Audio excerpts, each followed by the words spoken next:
नमस्कार दोस्तों, स्वागत है आप सभी को आपके अपने YouTube चैनल मैथ्स 2.0 पर। दोस्तों मैं हूं आदेश कुमार। दोस्तों आज आप लोगों के बीच एसएससी जीडी के मैथ का दूसरा वीडियो लेकर आ गया हूं। हाँ, अगर इसके पहले के वीडियो अगर आप लोग नहीं देखे हैं तो इस वीडियो के डिस्क्रिप्शन बॉक्स में उस वीडियो का लिंक दे दिया हूं, आप लोग जाकर वहां से देख सकते हैं।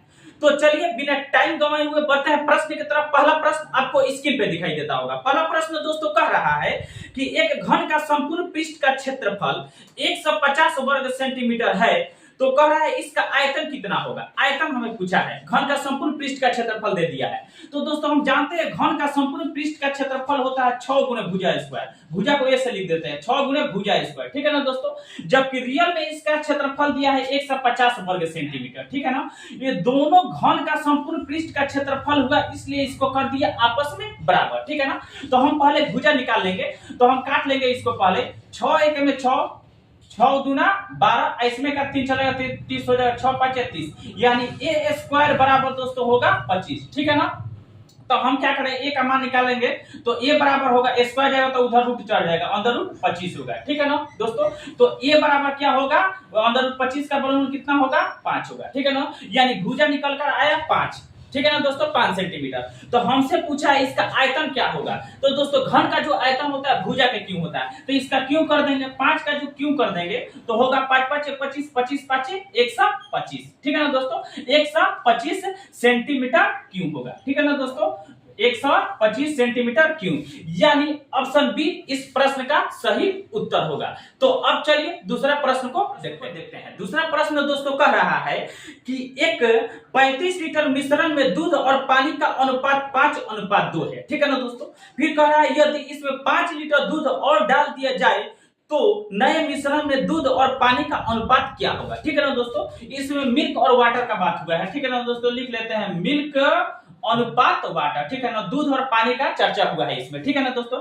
इनका अनुपात दे दिया है 5:2, ठीक है ना दोस्तों। 35 लीटर मिश्रण में दूध और पानी का अनुपात कितना है, 5:2 है, ठीक है ना दोस्तों। तो हम पहले देख लेते हैं 35 लीटर के मिश्रण में दूध कितना लीटर है और पानी कितना लीटर है, ठीक है ना। तो अनुपात में इनका देख लेंगे। अनुपात में दूध और पानी का मिश्रण है 5:2 7। अनुपात में 7 लीटर का मिश्रण है दूध और पानी का, और रियल में 35 लीटर है, ठीक है ना दोस्तों। ये दोनों दूध और पानी का मिश्रण हुआ, इसलिए इसको कर दिया आपस में बराबर, ठीक है ना दोस्तों। तो हम अनुपात 1 का मान निकालेंगे, तो अनुपात 1 का मान होगा तो 35, अनुपात 1 का मान निकालेंगे 35 में 7 से भाग करेंगे तो 7 1 में 7, 7 5 35, यानी अनुपात 1 का मान दोस्तों कितना होगा, 5 होगा, ठीक है ना दोस्तों। तो हम पहले देख लेंगे कि पानी कितना है और दूध कितना है। तो अनुपात 1 का मान 5 है, तो अनुपात 2 का मान होगा तो गुणा कर देंगे तो 5 दूना 10 होगा। फिर अनुपात 1 का मान 5 है, तो अनुपात 5 का मान होगा 5 5 25, ठीक है ना दोस्तों। तो यानी 25:10 होगा। इन दोनों को जोड़ेंगे तो 35 हो जाएगा कि नहीं, 35 हो जाएगा। तो इसमें कह रहा है कि 5 लीटर दूध और डाल दिया जाए, तो मिला दीजिए 5 लीटर दूध और, तो 5 लीटर दूध डाल दिया जाए तो नए मिश्रण में दूध और पानी का अनुपात क्या होगा। तो जोड़ देंगे 25 और 5 30, ठीक है ना दोस्तों। 30:10, ठीक है ना दोस्तों। अनुपात का मतलब बट्टा होता है, तो हम इसको काट लेंगे, 0 से 0 कट गया तो कितना हुआ, 3:1 होगा। तो हम कह सकते हैं नए मिश्रण में दूध और पानी का अनुपात दोस्तों जो होगा 3:1 होगा, यानी ऑप्शन ए इस प्रश्न का सही उत्तर होगा। तो अब चलिए तीसरे प्रश्न को देखते हैं। दोस्तों कह रहा है कि एक 60 लीटर के मिश्रण में दूध और पानी का अनुपात 3:1 है, ठीक है ना दोस्तों। फिर कह रहा है कि इस अनुपात को 2:1 करने के लिए इसमें कितना पानी और मिलाया जाना चाहिए।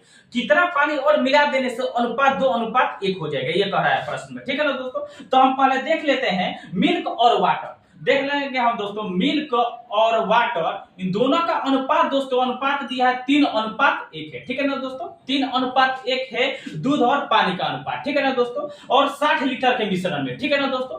तो हम देख लेंगे अनुपात में कितना लीटर का मिश्रण है, ठीक है ना, दूध और पानी का, तो 3 1 4। अनुपात में दोस्तों 4 लीटर का मिश्रण है दूध और पानी का, जबकि रियल में 60 लीटर का है, ठीक है ना दोस्तों। ये दोनों दूध और पानी का मिश्रण हुआ, इसलिए इसको कर दिया आपस में बराबर, ठीक है ना दोस्तों। तो जब अनुपात 4 का मान 60 है, तो अनुपात 1 का मान होगा दोस्तों 60 में 4 से भाग कर देंगे तो 4 1 में 4, 4 1 में 4, इसमें का 2 चला जाएगा तो 20 हो जाएगा, तो 4 5 20, यानी अनुपात 1 का मान दोस्तों कितना होगा 15 होगा। ठीक है ना दोस्तों, तो हम पहले देख लेते हैं कि मिल्क यानी दूध कितना है और पानी कितना है। ठीक है ना, तो देखेंगे अनुपात 1 का मान 15 है, तो अनुपात 1 का मान होगा, गुणा कर देंगे तो 15 1 में 15 होगा, फिर अनुपात, फिर देखेंगे अनुपात 1 का मान 15 है, तो अनुपात 3 का मान कितना होगा, तो गुणा कर देंगे 15 3 45, इन दोनों को जोड़ेंगे तो क्या हो जाएगा 60 लीटर हो जाएगा। ठीक है ना दोस्तों, तो हमसे कह रहा है कि करने 2 अनुपात 1 करने के लिए इसमें कितना पानी मिलाया जाना चाहिए, पानी मिलाने के लिए कह रहा है, तो हम पानी में क्या करेंगे, पानी मिला देंगे 1 लीटर।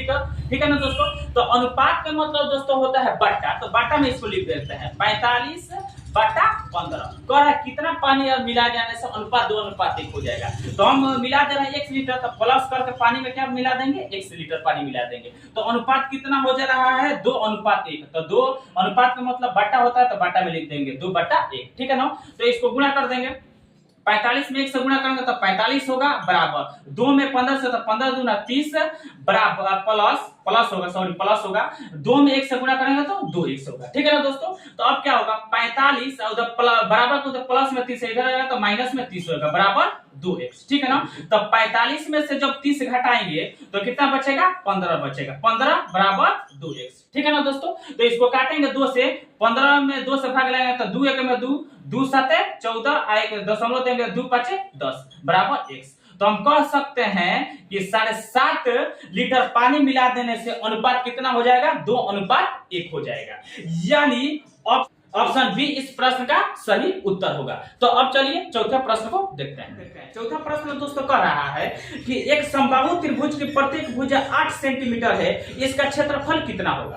दोस्तों हम जानते हैं समबाहु त्रिभुज का जो क्षेत्रफल होता है, इसके लिए फॉर्मूला आता है √3/4 गुणे भुजा स्क्वायर, भुजा को ए से लिख देते हैं, यानी भुजा स्क्वायर होता है। ठीक है ना दोस्तों, तो भुजा दिया, प्रत्येक भुजा कितना दिया 8 सेंटीमीटर दिया। ठीक है ना दोस्तों, तो √3/4 गुणे भुजा कितना 8 सेंटीमीटर, तो 8 का स्क्वायर कर देंगे। ठीक है ना दोस्तों, तो अब इसको करेंगे √3/4 गुणे 8 8 64। ठीक है ना, तो 64 को 4 से काट देंगे, 4 1 में 4, फिर 4 1 में 4, इसमें का 2 चल जाएगा तो 24 हो जाएगा, तो 4 6 का 24। अब गुणा करेंगे 16 में √3 से गुणा करेंगे तो 16 √3।